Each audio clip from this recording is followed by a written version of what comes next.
8h16, Katia Lautrou, cause commune avec ce matin la vice-présidente de Saint-Lô-Aglo en charge de l'habitat et du foncier. Bonjour Jocelyne Richard.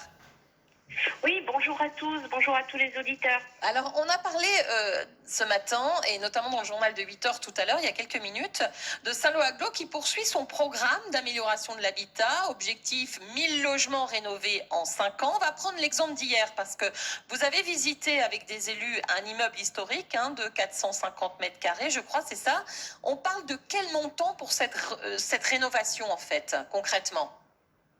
Alors concrètement, pour cet immeuble collectif qui va être aménagé avec 6 logements et puis un local à destination d'une profession libérale au rez-de-chaussée, le montant des travaux s'élève à plus de 660 000 euros TTC. Et quelle est la part d'aide ? Oui, justement. Voilà, la part d'aide, c'est ce que j'allais vous dire.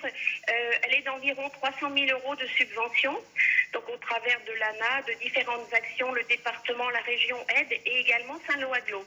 Alors le propriétaire qu'on avait sur l'antenne tout à l'heure affirmait qu'il n'aurait pas pu financer ça tout seul. Vous parlez de 700 000 euros, on comprend. C'est là tout l'intérêt de l'OPH, l'opération programmée d'amélioration de l'habitat.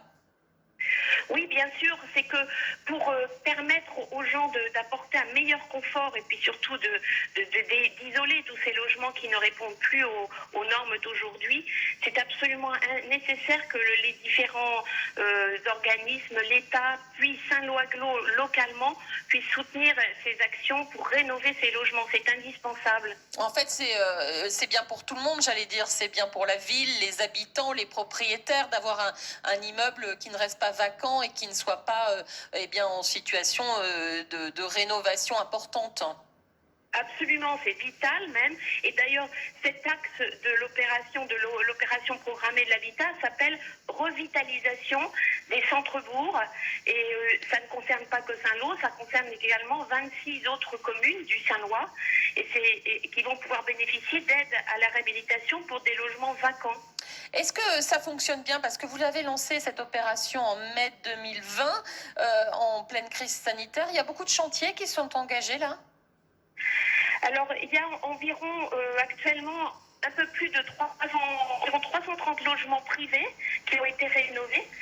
Et il y a environ 1700 demandeurs, c'est-à-dire que les projets parfois demandent du temps pour pouvoir se réaliser, mais c'est tout à fait favorable. On est tout à fait dans les axes et les chiffres de personnes qu'on avait souhaité viser par ces actions. Et donc on fait un petit rappel régulièrement pour contacter les autres gens, pour qu'ils aient l'information, qu'ils pensent bien à venir vers nous, vers le CDHAT, pour pouvoir faire en sorte que leur projet aboutisse et qu'ils soient bien aidés. Ça concerne aussi bien un studio que tout un immeuble. Absolument. D'ailleurs, là, on parle d'un immeuble collectif, effectivement. Merci beaucoup, Jocelyne Richard, d'avoir été en direct sur l'antenne de France Bleu Cotentin ce matin. Je rappelle que vous êtes pour Saint-Lô-Aglo en charge de l'habitat et du foncier. Bonne journée à vous. Également aussi à tous les auditeurs, bonne journée. Au revoir. Merci.